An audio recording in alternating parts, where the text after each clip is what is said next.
¿Qué tal a todos? Soy Fabio Gómez de Tres Cosas y hoy les voy a hablar de lo que es la modulación por cuadratura o los QAMs, que es el método que tenemos para poder convertir la información digital en una señal que se pueda transmitir a través de microondas, una señal que es de carácter análogo.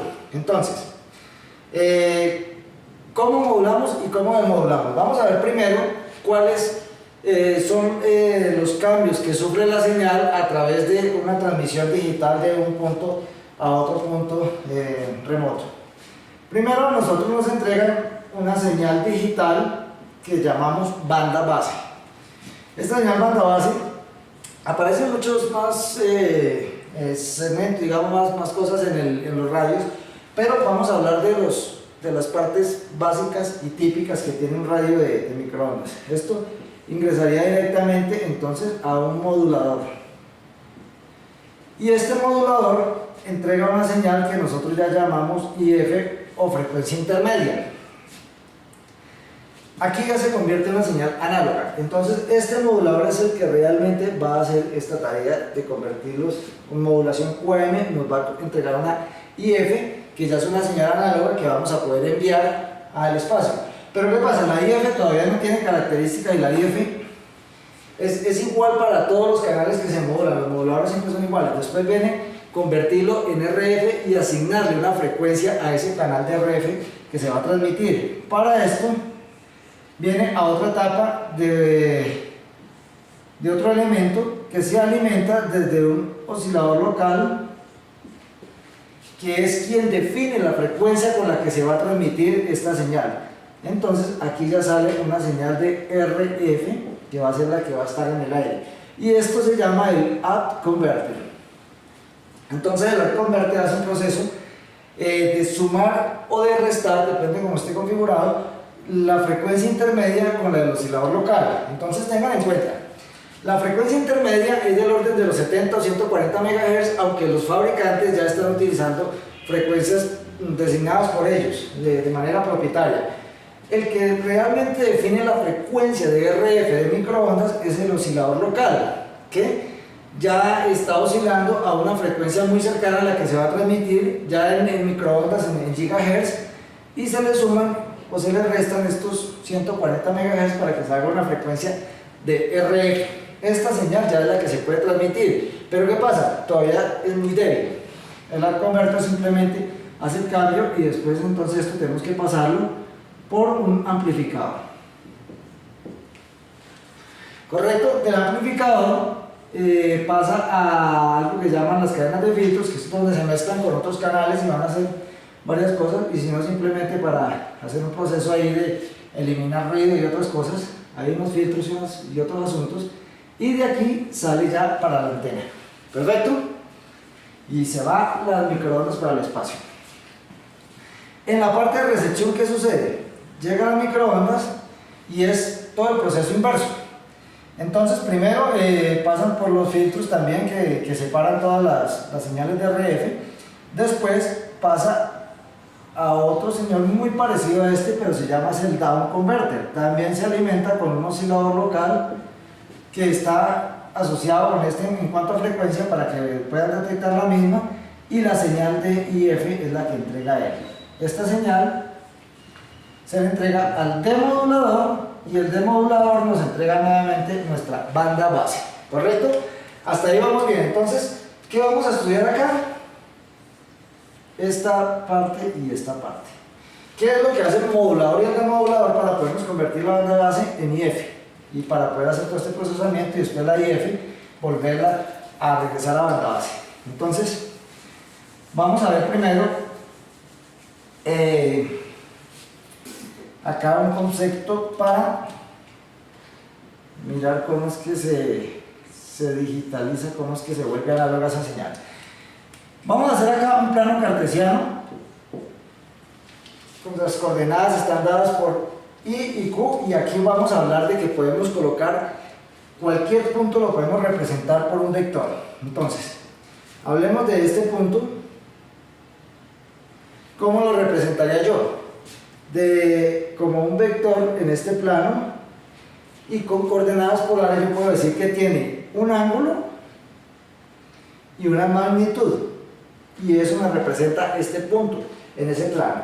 Si voy a representar por aquí otro, y hagámoslo por acá un poco más grande, este vector tiene un ángulo y una magnitud mucho mayor que esta, y un ángulo totalmente diferente a ese.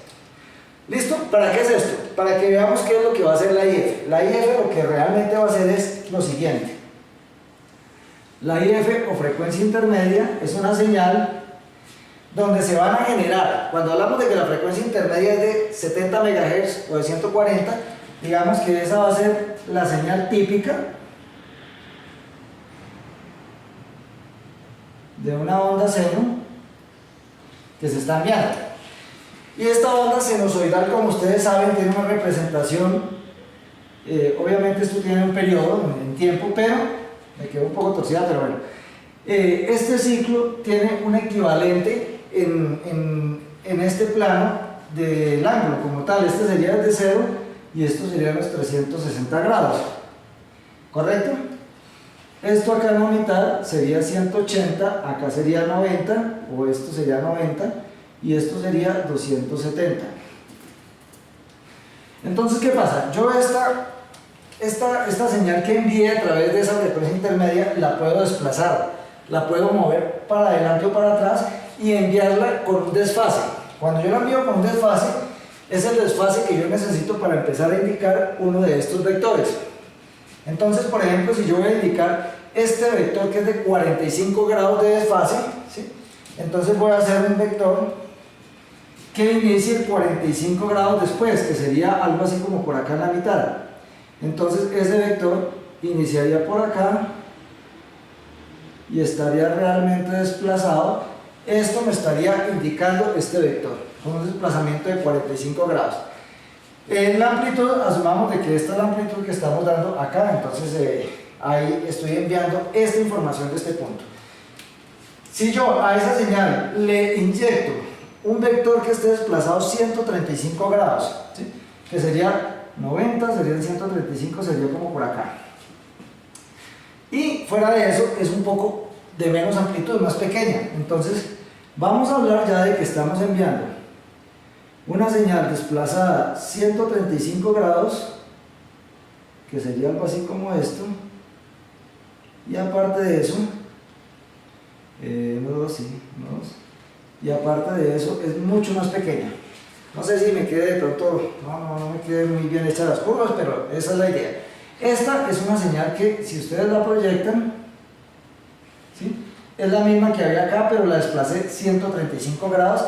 Bueno, entonces acá tenemos la representación de estos dos vectores y así es que se van a enviar en secuencia a través de una señal que se va a convertir en lo que finalmente conocemos como la frecuencia intermedia o la IF. Esta IF, el resultado es una señal análoga con un ancho de banda porque se genera ya por otros parámetros que son un poco más complejos de analizar. Pero bueno, ahora ¿qué hago yo con estos vectores? Si yo los puedo convertir en señal análoga, pero ¿cómo mando yo los bits? ¿Qué hago yo para transportar los bits? Entonces eliminemos ahora esto acá y vamos a concentrarnos en lo que es realmente la modulación, que es básicamente el plano cartesiano que les tracé ahorita, y Q, y vamos a hablar de varios puntos que hay acá. En este caso vamos a hacer un ejemplo de una vez con algo que se conoce como los 16 QAMs, y más adelante vamos aumentando la complejidad. 1, 2, 3 y 4. ¿Qué quiere decir 16 QAMs? Que hay 16 puntos en este plano que son los que van a ser transmitidos.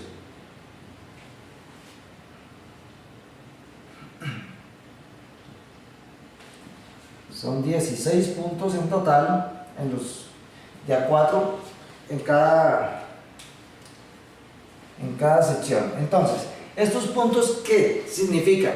Hay que darles un valor digital. Entonces, como son 16 puntos en binario, esto puede equivaler o equivalen exactamente a porciones de 4 bits. Entonces, ¿qué porciones de bits? Son desde la 0000 hasta la 1111.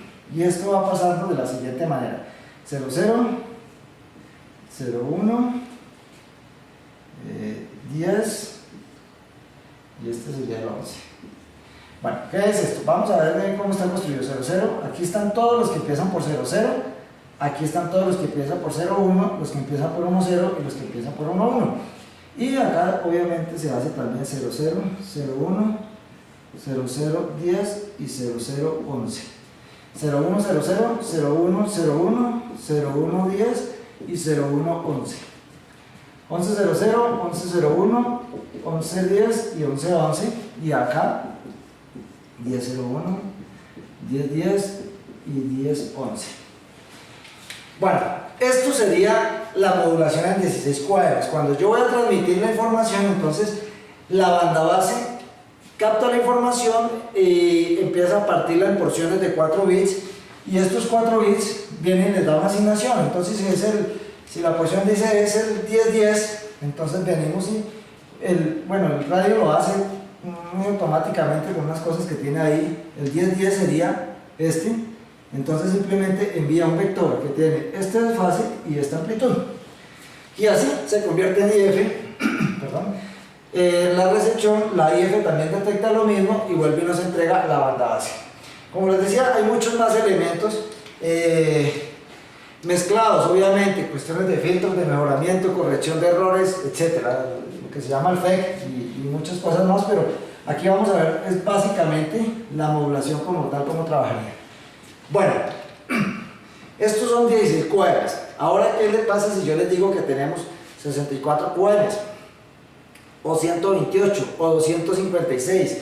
Y ahora hay modulaciones muy altas, hasta he visto de 1024 y creo que hay más, pero ha sido difícil. En un comienzo, digamos por allá en los 90, todos los radios eran de 16, máximo de 64 QAMs, y esto ya era algo maravilloso. La tecnología no permitía transmitir en modulaciones en QAM muy altas. ¿Por qué? Porque se presentan muchos errores.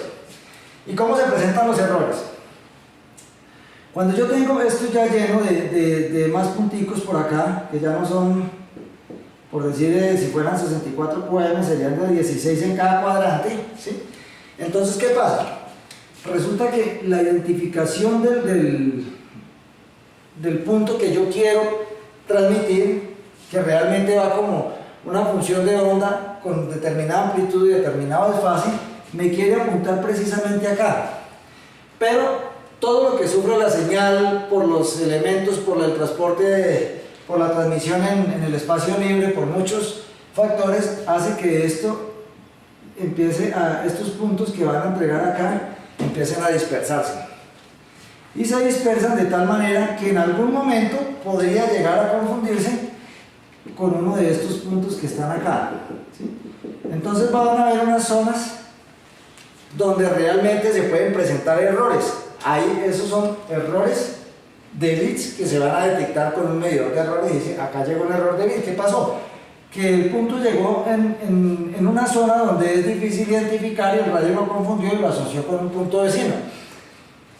Un paréntesis, la asignación de los números de los bits de esto no es al azar. La asignación tiene un esquema especial de tal forma de que este bit de este punto con los vecinos tengan la diferencia mínima, para que cuando haya un cambio de estos, el error no sea de 3, de 4, de 5 bits, sino sea de 1 bit. Entonces, eso es algo para ahí que les quería dejar ahí, que se nos dio a explicarles ahora. Bueno, entonces, ¿esto por qué sucede? Por ejemplo, en la transmisión de la señal, normalmente eso existe en la propagación. Hay algo que se llama el retardo, algo que se mide por allá, no sé si algunos de ustedes escuchen el retardo de grupo, ¿sí? Que es una prueba que se hace enviando una señal de IF central, una señal portadora, digamos, de IF central, y se mide qué es lo que está pasando en la recepción. ¿Y qué es lo que pasa? Que las señales sufren retardos, algunas frecuencias llegan más rápido que otras, y además también en todo el rango de IF que se transportan, algunas amplitudes llegan mayores que otras, y para esto hay unos límites. Hoy en día los radios casi que hacen esto automáticamente, esos ajustes. Antes nos tocaba a nosotros con potenciómetros, con bobinitas, con muchas cosas allá, ir tocando e ir mirando unos equipos hasta acomodar unas curvas donde uno se podía tardar horas ajustando un radio para poder que funcionara, porque cada enlace era especial y era único. Cada enlace, después de implementado, tocaba hacer esos ajustes. ¿Esos ajustes qué hacían? Reducir la posibilidad de error acá para que no se confundiera con los demás. Si eso no se hacían los ajustes necesarios, el enlace iba a tener muchos errores. Entonces, eso era lo que se medía con lo que se ajustaba con los medidores de retardo de grupo. Entonces, así de sencillo es que se transporta. Como les digo, entre más grande, entre más la modulación, entre más grande sea, van a haber más puntos en cada cuadrante y se va a hacer más difícil evitar el error. Entonces, por eso es que se implementan otros sistemas. Los radios ya están implementando una cantidad de filtros, de cosas, de corrección de errores. Ya incluyeron para poder corregir esos errores, no solamente filtros y cosas que aseguren de que este puntico llegue, sino que también van unos algoritmos que corren paralelamente, haciendo corrección de errores a la información que llega. Algo así como lo que se maneja hoy en sistemas ya con los paquetes IP, por ejemplo, ¿sí? Ahora, además, como la información en la mayoría es por paquetes en IP, entonces pues ya hay otros factores más adelante que hacen correcciones o que aseguran la información. Pero básicamente esto es QAM, esto es lo que se envía al otro lado, esto es lo que el otro lado recibe, decodifica este vector y entrega el número que le corresponde a ese vector. Para terminar, como ya hablé de este ejemplo que eran de 64 QAMs, aquí habrían 64 puntos, por lo tanto cada punto podría representar 6 bits, ¿sí? ¿Y esto cómo se calcula? Pues 2 a la n o 2 a la 6, 2 por 2, 4, 2, 8, 16, 32, 64, ¿sí? Ahí está la capacidad que puede transportar, que irían desde 0, 0, 0, 0, 0 hasta por acá, el punto que esté acá indicaría 11, 6 unos.